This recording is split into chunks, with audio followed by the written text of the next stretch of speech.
What is going on YouTube? Mango back again for another Assetto Corsa Competizione video. I have a few topics I want to go through today. First topic is, I'm gonna name them.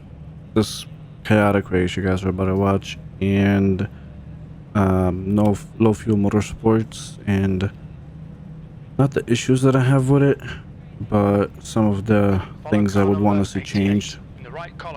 So as you guys saw in the beginning of this video, MONZA 20 car, I think, lobby, something around that area, and it's a chaotic beginning of the race. Essentially what happens is, as you guys saw in the beginning, usually there's crashes at T1.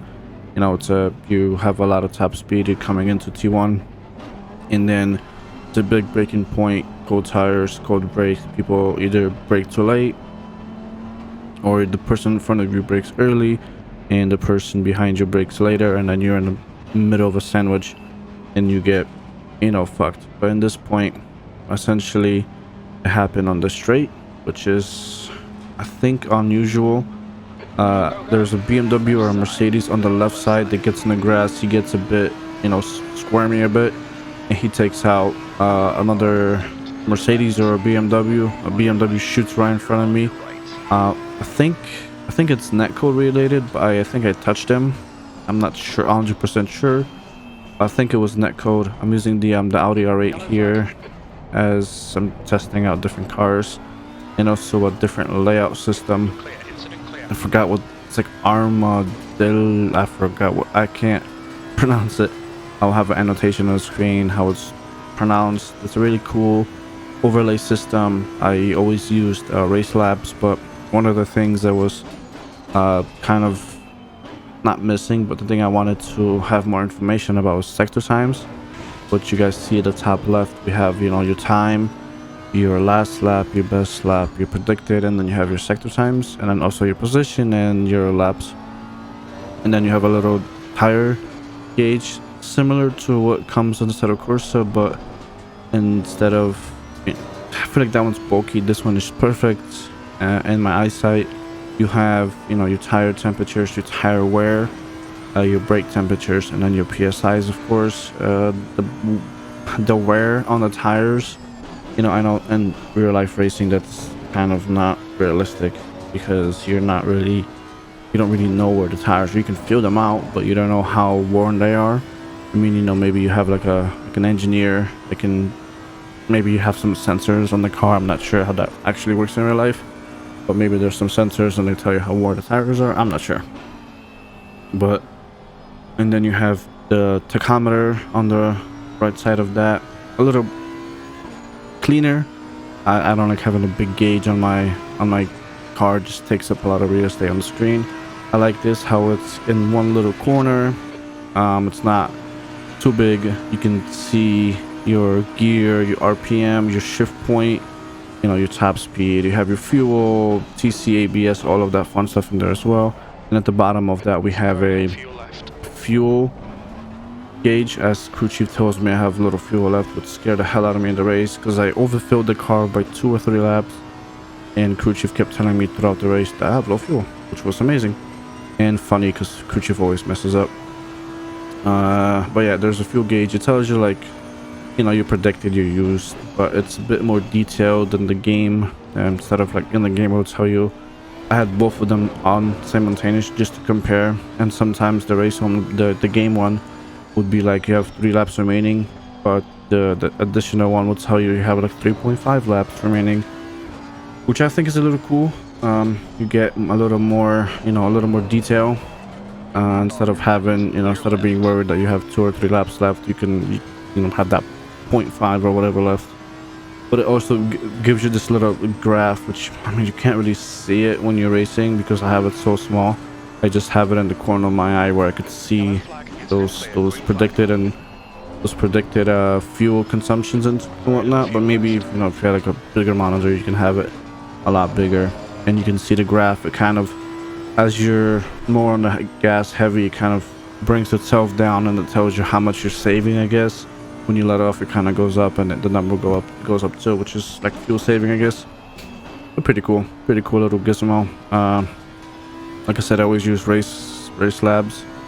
Tricky to get working with the game. You have to edit some files and enable some port in the game, and it's just chaotic. I like this one. It's minimalistic, but it changes the game to makes it look a lot better, where you have, like I said, the sector times, which are huge. You know, you can see where you lose sectors.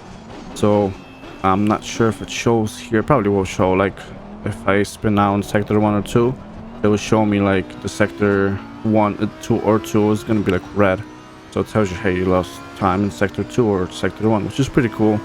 That way you know, okay, I'm losing time in sector 2, and can work on it. I mean, yeah, in the game it tells you at the bottom right, like you lost time in sector 1, but so far down and it blips so quickly, I miss it half the time. So I like this layout. Pretty cool because it's minimalistic, but it works really well. So what else? Like I said, using the Audi, wanted to try it out. I used it for my license for low fuel motorsport. I usually use a McLaren, but I wanted to get out of my comfort zone, as I got used to that car. I knew how to catch it, so I wanted to get a different car to try. I gave the Audi a try here. Different beast, as not sure why, maybe it's setup related, but it sometimes has a bit of the back end just snaps and it just like oversteers and you just spin out. I'm not sure where that is. I played with traction, brake balance a bit, didn't seem to fix it. So gonna have to be easier on the gas and easier on the brake pedal for sure. So let's talk about low fuel motorsports. Not that I have any issues with low fuel motorsports. Is I got my license done. I had like a week basically where I practiced the tracks, setup, yada yada yada, you know, to get the best time possible. I had a few sessions where I was close, you know, 0.2, 0.3 of a second off from the time they tell you, which is like they tell you, you know, 139.1 I think is what you need to get, and as an average, so throughout 7 laps essentially you have to get that number as an average or lower and you get in. So I had, you know, 139.3, 139.2, and that was so annoying. Essentially what kept happening was when I first joined the lobby, I thought I'm gonna be a solo lobby. I thought it's just gonna be a lobby for me, where nobody else is gonna be in the lobby, and I'll be able to just crack out, you know, 7 laps or do like 20-30 laps, like I did in practice, and just get used to everything and just, you know, take it slow. But you essentially get put into a lobby and then other people join. As I bumped my microphone, sorry if that was loud. So my issue with that is I had a ton of times where I was in the 137s for time, you know, 137, almost 136, like 136.9s, only to have some guy coming out of pits shoot straight across to the left side into my line as I'm braking into T1, and I had to either A, overshoot the turn, go like, you know, dodge it to the left, go straight, invalidate my lap, or B, crash into him. And I always chose option A, because I'm not, you know, I'm not that type of person to just purposely crash somebody out. Essentially why that's an issue for me is because you have to do 7 laps as a stint without any types of like you can't invalidate your lap. So you can't crash, you can't, you know, cut the track or go off track. It just automatically ruins the lap for you. It resets the counter from 0. So let's say you're on your last 6th lap, you know, going into your 7th, and you go in the grass and you invalidate it. That's it, you have to redo it all over again. And that's what kept happening to me with these drivers, where I would be coming down from a like 5th or 6th lap, doing really good in the 138s average, in the 137s even, and then the dude pulls out right into my racing line as he's coming out of the pits. Like usually what I do Because I sit there, look at the map. Okay, I see somebody's just entered sector 3. I wait. Like right here, I let this dude go because I cut that chicane earlier. And I was like, okay, you know what? I'm just gonna let him go. He was essentially gaining time on me. I think he was a second behind me when I cut the chicane into the first T1. And so I just let him go. I was like, you know what? I'm gonna let him go. He's a second or two faster than me. I'm just gonna let him go. Anyway, so yeah, people would be like entering my line as they're leaving pits, which like, you know, you're not on a quick lap. You just left pits. So, but like I said, what I usually did is I would wait on the map and see if, okay, if somebody's entered, you know, sector 3, I would wait an additional 10-15 seconds, let them clear the finish line, sit at the, look at the map. Okay, next person is in sector 2. Okay, I could, you know, now go. And I would go, and usually as I would be leaving the pits, coming around T1 and going into T2 and T3, the dude will be going to T1. So I'm like, okay, perfect. But so many of these so many of these racers just instantly like wanted to just get out on the track, not give a flying F about who's, you know, lap they were on. So they would just get into a racing line, or they would just either spin out like a foot in front of you and you can't do anything about it. You know, they spin out a centimeter away from you, you just hit them, and just, you know, at that point you have a damaged car, you're losing time, no point of continuing. So back to the pits, reset. And then the other thing was they would spin out like in the middle of the sector and just stay there for like, as I'm coming, as I hear my engineer like so and so has spun out in sector 2 and I'm in sector 1, or just getting out of sector 1, and I see the yellow dot on the map. I'm like, all right, you know, they're probably gonna, you know, back to pits from the plasma. Nope, they just sit in front in the middle of the track and not giving a flying fuck, and you have to go around them, and it was just annoying. I'm sure I'm not the only one that had issues like this, but it just felt a bit annoying. I thought it would be like, you know, an admin would be in there, or somebody that has power to like kick somebody or whatever in there. That's how I thought it's going to be. You know, I'm gonna go in there, just be an admin, something happens, somebody spins you out, you know, they get kicked, or they get you know, something. I understand like a racing incident happens where you know, you make a mistake and you go wide and your car spins out, or vice versa. But for you to sit in the middle of the track and just not, you know, not give a flying fuck, it's just annoying. It's not sportsmanship like, where, you know, I'm coming on a fast lap, you know, trying to get my license done. I'm on my 5th lap and you're just sitting in the middle of the track, you know, just sitting there not moving. So it was annoying a bit, but I got it done. After this first session, I was almost there. I was like 0.03 of a second from the objective, which sucked. I managed to get into the next session instantly as it started. Nobody was in that session. It was 59 minutes remaining. Went in there, did my 7 laps in the beginning of the stint, and I wasn't even sure like if the session has to end in order for it to count. So I sat there, did some calculations, saw that my time is gonna be 2 seconds below what it should be for the average. And yeah, so I saw it to be below the average. I was happy, and I left the lobby. I was like, I'm gonna wait. There was like 30 minutes left. I'm gonna wait for the session to end, but I guess I didn't have to, because the second I opened the website on my phone and said, you know, your license is now valid. It was cool. I like that. I like the fact that it's instant. I guess no, it was instant, which was pretty cool, because when I did the other attempts where they would fail, you would have to wait for the session to end and then it would go through, which in this case it wasn't really the case. It was just you went in and it automatically showed you that your license is valid. Pretty cool.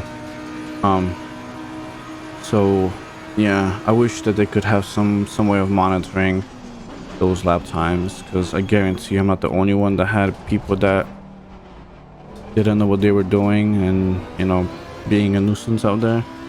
You know, I had I'm not making fun of people that I had.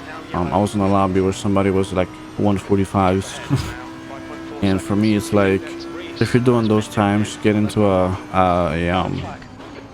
get into like a practice session and do 100 plus laps, because then you're not ruining my lap, but you're ruining everybody else's lap. And somebody could be close, somebody could be doing great lap times, and then now they're gaining on somebody who's essentially 5 seconds 6 seconds slower. And it's just it's just unfortunate as I spin out. As I mentioned before, it's one of the things I have to work with this car is the whole spin out. I'm not sure why it continues to do that. But yeah, I wish, like I said, there was some monitoring or an admin that sat in there. I talked to somebody in Discord about it. They said that that's essentially how it is. It's nothing we can do about it, because essentially, like, they can't really prove who it was, because somebody could be using a different name in Discord, or somebody can be using a different name on track than what their actual name is. But I left a suggestion. I was just like, maybe if there was a way to do it, or maybe somebody spins out. I don't know if it's possible in the game coding. Maybe they will get sent back to the pits instantly or something. I'm not sure. But yeah, essentially that was my kind of rant. The other thing is that I was excited. I was like, yeah, I could jump into some lobbies, get some nice lobbies going, see how the slow fuel motorsports is, only to see a bunch of inactive lobbies, which sucked a bit, because like I said, I practiced for a week, and then I finally did my times, and yeah, there was nobody in the lobbies. And later I found out, after I asked somebody in the Discord, that basically they're European side mostly, so most of these people, these racers, are from Europe. So, and I'm from America, so usually when I did my time, it was like 10 in the afternoon for me, at night. And in Europe, that's probably they're just waking up, or still asleep, so I understand. So probably like Saturday and Sundays, I'm gonna have to do my low fuel motorsport stuff in the afternoon or early morning. Talked to one of the dudes. He said in order to make it an official race, there has to be more than 8 people in the lobby signed up, which is similar to how iRacing had it, which is cool.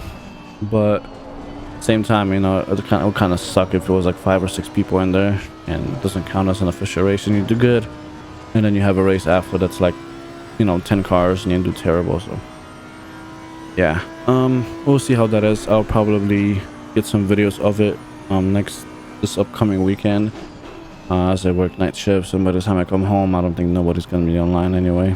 Maybe they will be. I haven't checked their website in a while, so maybe around this time, 5-6 in the morning, they're gonna have some races active, so I could jump in, at least do 1 race or 2 races, because I think they're all 20 minutes. I know they have some races that are 40 minutes, hour, or maybe like 2 hours, which is pretty cool. Dope. I like long races like that. I like that. It's the whole point of sim racing, in my opinion. But yeah, the video's coming down to like a wrap. There's 2 minutes left, and that's all I wanted to just talk about, the whole experience with low fuel motorsports, and the chaotic race at Monza, the new overlays, and basically I'm gonna be doing more videos like this. I have a few videos saved up from different races. I did one at Suzuka Nürburgring, so I have a few races saved up where I can go through and do some commentaries. I know one of them was a live commentary, but my audio was a bit low, so I have to fix that maybe in editing. I'm not sure how that will go. I think my mic was combined with the actual game audio, so I'm not sure how I could fix that or separate it, but I'll figure it out.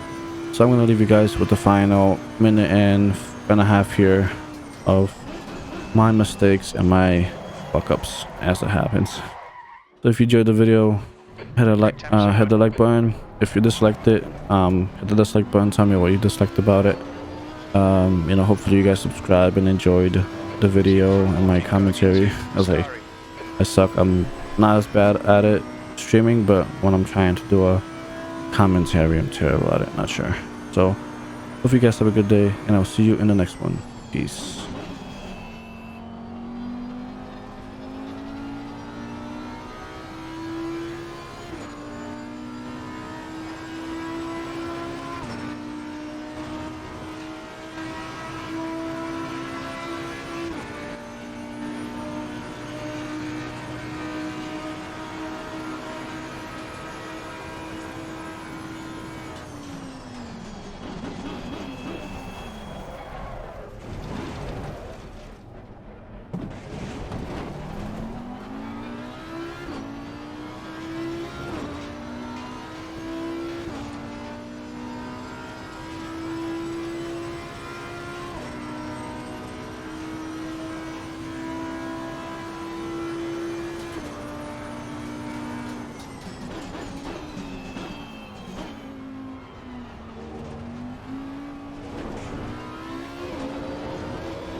Left side, and clear left. On your left, clear on the left side.